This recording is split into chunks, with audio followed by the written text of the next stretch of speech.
Saudações a todos, meu nome é Heitor Del Céu, direto aqui da Catedral do Eco, e esse vídeo é a segunda parte dos dois primeiros vídeos desse novo formato no canal, que é Deus existe? Né? É a pergunta do vídeo.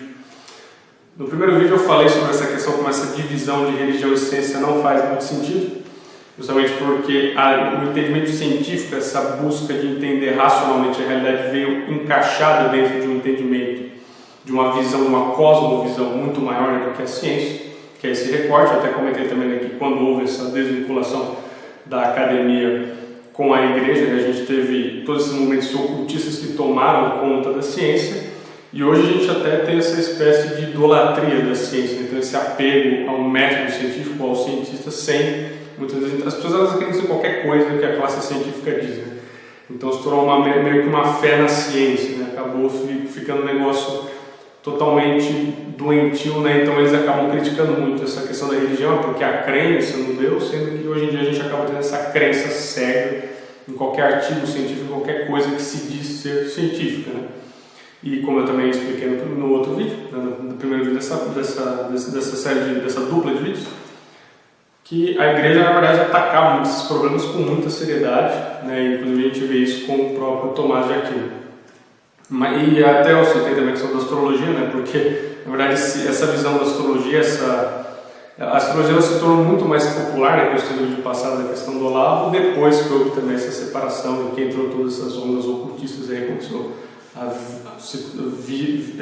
vir várias teorias de astrologia e tal. Isso hoje em dia até ganhou uma grande popularidade. Também não estou aqui para fazer julgamento sobre isso, só para demonstrar como as coisas não são tão simples como eles querem dizer. Essa ideia de religião e ciência não faz muito sentido, na verdade até na minha opinião nenhum sentido, né? Tudo veio junto. O vídeo passado eu terminei falando sobre Tales de Mileto, e até quando eu terminei o vídeo de Tales de Mileto, meio que a forma como que eu expliquei o que ele pensou, né, o raciocínio hipotético dele, né, eu expliquei com a mitologia era apenas a contemplação da possibilidade de relações, né? Então eles contemplavam os deuses, contemplavam o que era o amor, o que era a natureza, e de repente chega o Tales de Mileto e propõe um raciocínio hipotético. Então ele fala, mas qual é o princípio que determina essas coisas, né? E aí ele diz, no caso, que é a água. E aí você já percebe então que aí já tem meio que uma brecha para você alcançar um conceito de Deus, né? Porque Tales de Mileto então entende que se todas essas coisas estão determinadas de alguma forma, então eu preciso ter algum princípio que determina essas coisas, alguma causa inicial. Isso a gente pode até refletir um pouco dentro da frase, né? Uma frase muito popular, né? Que muitos ateus usam, que é o universo veio do acaso. E se a gente desconstruir essa frase, a gente vai ver que ela é um tanto autocontraditória, porque quando eu falo a palavra universo, eu estou determinando algo. Eu estou pegando, no caso, a ideia de universo, estou dizendo então algo determinado, algo que tem propriedades determinadas. E logo em seguida eu digo que esse algo veio do acaso. E a ideia de acaso é o quê? É a ideia de algo indeterminado, de algo que acontece fortuitamente, de algo que não tem uma causa, simplesmente aconteceu. Então você cria esse problema. Como é que algo com propriedades muito determinadas, né, que a ciência ela consegue, né, entender todas essas várias leis do universo, então como é que algo com propriedades determinadas surge de algo totalmente indeterminado, né? Isso parece até mais miraculoso do que uma causa inicial. Quer dizer, então, que do nada, de algo totalmente irracional ao acaso, de repente, surge algo com propriedades determinadas, né? Uma forma de você pensar isso de maneira prática, se você, por exemplo, for rebobinando, né, o universo, fala, não, porque eu vou voltar até para a causa do universo, né? Vamos supor, então, que a origem do universo foi ali quando duas moléculas se uniram e, por exemplo, causaram uma explosão, enfim, qualquer que seja o fenômeno científico. A união dessas duas moléculas ela é explicada por propriedades matemáticas, né? Por propriedades físicas. E aí você fala, tá, mas então qual é a origem dessas propriedades físicas? Entendeu o problema? Porque as propriedades físicas, por exemplo, 2 mais 2, matemáticas, 2 mais 2 é igual a 4 hoje, vai continuar sendo igual a 4 daqui a 1 milhão de anos. Depois que a gente morrer, depois que a gente deixar de existir, vai continuar sendo igual a 4. Então o que determina isso? E esse era o problema que Tales percebeu. Ele falou, porque pô, se as pessoas falam de amor, de natureza, então alguma coisa está determinando essas coisas. O que determina isso? Por que as coisas são assim e não de outra forma? E você simplesmente dizer que as coisas vêm do acaso, você cai nesse problema. Você fala, não, mas como é que algo simplesmente irracional, de repente surge um universo com propriedades determinadas? como é que de algo totalmente indeterminado e irracional surge algo perfeitamente determinado, perfeitamente racional. Então, é muito maluco isso, né? Quer dizer, é um toque de mágica, uma magia maluca, né? Como é que surge isso?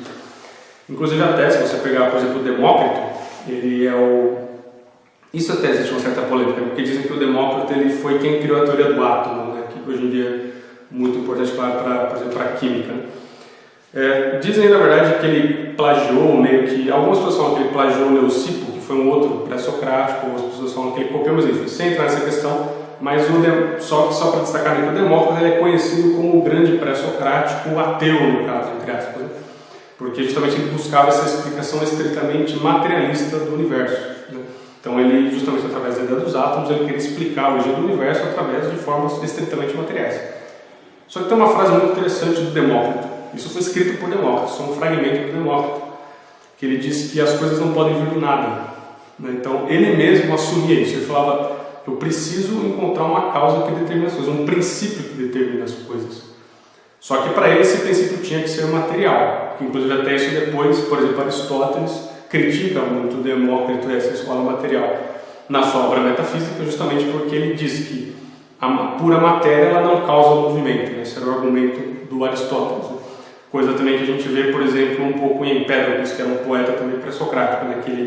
Isso ele não escreveu de forma clara, mas você consegue nas entrelinhas entender que ele estava tentando dizer isso, mas não conseguia dizer de forma tão clara, né? Que todo movimento é mecânico, né? Então toda interação é mecânica, só que tudo que causa movimento nunca é mecânico, é sempre ideal. Então o movimento é mecânico, só que tudo que causa movimento é ideal, não é explicado de forma mecânica. Então, caindo nesse problema, justamente foi o que Aristóteles levantou. Mas você vê que antes da questão de Aristóteles levantar essa questão do movimento, Demócrito já assumia que não dava para falar que as coisas eram do nada, porque ele via que as coisas elas eram determinadas de uma forma. Fala, se as coisas são determinadas de uma forma, então a gente precisa encontrar o que determina essas coisas. A teoria de Demócrito era a teoria, ele falava dos átomos, em que ele dizia que antes de existir o universo existia um grande vórtice, uma grande energia que movia os átomos. Através desse movimento, justamente entra a questão de Aristóteles, que ele pergunta para o Demócrito: tá, mas como é que a pura matéria causaria esse movimento? Mas enfim, e aí ele dizia que desse vórtice surgiu o universo. Então tudo é feito de átomos, então os átomos são a causa de tudo. Então percebe que aqui a gente percebe uma coisa muito interessante, que a visão que a gente tem hoje em dia moderna é de que a visão de Deus, no caso a visão de um princípio, ela seria a visão religiosa, e a visão científica é a visão justamente a mais ateia. Só que veja que assim, na realidade, os gregos eles chegaram na conclusão de causa, na conclusão de um princípio, ou por exemplo no caso do próprio no primeiro motor de móvel de Aristóteles, ou por exemplo o Uno do Platão, né, a ideia desse princípio, eles chegaram nessa conclusão de forma perfeitamente racional. Na verdade, ao contrário, nunca passou pela cabeça de um pré-socrático que a realidade é relativa, de que a nossa mente coloca a realidade, ou de que nada existe substancialmente, ou de que as coisas vieram ao acaso. Isso nunca passou pela cabeça dos pré-socráticos. Não passou pela cabeça de Demócrito, nem de Leucipo, que seriam, no caso, os materialistas ateus da Grécia clássica, entendeu? Isso são ideias, são maluquices da filosofia moderna. Isso não passou pela cabeça dos pré-socráticos. Então você vê que é interessante. Então, na realidade, essa ideia da causa inicial ela é perfeitamente racional. E, na minha opinião, o argumento mais interessante sobre essa questão da causa, que é, na minha opinião, também um dos maiores, eu sou fascinado pela época pré-socrática, e para mim um dos maiores pré-socráticos foi o Anaximandro. E o que o Anaximandro percebeu? Ele foi quem desenvolveu a teoria do infinito para os gregos, né, do apeiron. Porque Anaximandro ele veio muito já dessa tradição grega, que eles viam que as coisas elas sempre existiam em unidades opositivas, né? Isso até remete à própria dialética do Hegel, né? Então a ideia é que o frio existe porque também existe o quente, para cima existe porque também existe o para baixo, o alto existe porque também existe o pequeno, então tudo está dado de forma opositiva e dialética. Percebendo isso, então, Anaximandro ele fala: bem, nosso mundo ele é um fluxo de vir a ser, né? Então nós estamos aqui nesse fluxo temporal, onde as pessoas crescem, perecem, então elas morrem, nascem novas pessoas, então esse fluxo de transformação, que é justamente o que Heráclito adorava contemplar. E aí Anaximandro percebe e fala: peraí, mas então para existir esse fluxo temporal, né, o fundamento desse fluxo, a causa desse fluxo, ela precisa ser algo que não se transforma nesse fluxo. Então, a partir dessa ideia opositiva de que para existir o calor, por exemplo, existir o frio, ele percebe também, ele fala, se existe esse algo temporal, então precisa existir algo atemporal, que inclusive para sintetizar e causar esse é o princípio desse fluxo temporal. Uma outra forma de explicar, para não ficar, porque talvez não seja tão complicado, é você pensar da seguinte forma: tudo que está no nosso fluxo temporal, né, está determinado por esse fluxo temporal. Por exemplo, eu, você, tudo aqui, tudo vai perecer, tudo vai se desintegrar, tudo vai morrer um dia. Só que a causa desse fluxo temporal, ela não pode ser determinada por esse próprio fluxo temporal, porque senão ela também morreria e também pereceria.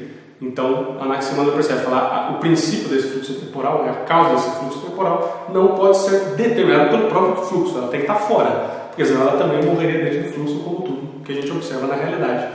Então aí, Anaximandro cria essa oposição que até na filosofia dele acaba sendo um pouco pessimista, nessa visão, mas que depois, na verdade, vira fundamentos de filosofias belíssimas, de filosofias morais belíssimas, que é essa ideia da oposição do ser e do vir a ser. Nós vivemos no fluxo do vir a ser, só que também existe o que sintetiza isso, a unidade opositiva disso é esse ser. Então tem o ser e o vir a ser. O ser ele não é determinado por esse fluxo temporal, ele transcende esse fluxo temporal, é o princípio desse próprio fluxo temporal. E o legal disso é que, através disso, os gregos conseguiram alcançar a ideia de valores transcendentais, né? É uma coisa muito legal. Então, por exemplo, a ideia do amor, por exemplo, a ideia da virtude, a ideia é justamente dizer que esses valores eles não são determinados pelo fluxo temporal, eles transcendem esse fluxo temporal, eles fazem parte do ser em si, ou seja, eles não são meros fenômenos do vir a ser, eles vêm do próprio ser, como bem dizia Parmênides, né? Então, acredito que com esse vídeo a gente termina essa parte dos gregos e agora eu queria fechar o vídeo porque o título do vídeo é Deus existe, né? Só que no momento algum no vídeo eu defini o que seria esse Deus. Porque quando a gente fala a palavra Deus, você pode pensar em várias formas, né, de pensar isso. Quando a gente fala hoje em dia, as pessoas pensam, por exemplo, no Deus cristão, né, nessa ideia do Deus cristão, mas que fique claro, a minha ideia com esses dois vídeos não foi ter uma ideia de Deus, até teria sido acho que mais adequado eu ter definido isso antes, mas enfim, acho que também agora o raciocínio ficou bem claro. Né? Minha ideia não foi definir esse Deus, né, necessariamente. Minha ideia de Deus para esses vídeos foi simplesmente essa ideia que eu falei do princípio, uma causa inicial, qual que é o fundamento da realidade, qual que é o fundamento do ser. Então, a busca por esse princípio. E meu principal objetivo com esses dois vídeos foi dois, né? Demonstrar como essa divisão de religião e ciência não faz nenhum sentido, na verdade. E também mostrar que, na verdade, os pré-socráticos, né, os grandes pais, né, pais da filosofia, claro, junto com Sócrates, Platão e Aristóteles, eles chegaram a essa conclusão do princípio da causa de forma racional, através de hipóteses racionais. Né? Então, como é equivocada essa visão que a gente tem? Não, porque a visão do Deus é a visão irracional, a visão da crença. E eu até diria que é o contrário, eu diria que o irracional é o ateu mesmo. Né? O racional é você ver que tudo indica para um princípio racionalmente muito difícil de você conceber esse fluxo da realidade sem a ideia de um princípio, sem a ideia de, como bem disse Anaximandro, de algo que não é determinado por esse fluxo, né? Porque o algo que causa esse fluxo não pode ser determinado pelo próprio fluxo, senão ele pereceria dentro desse fluxo como todos nós, certo? Gente, um abraço, obrigado, a gente se vê no próximo vídeo.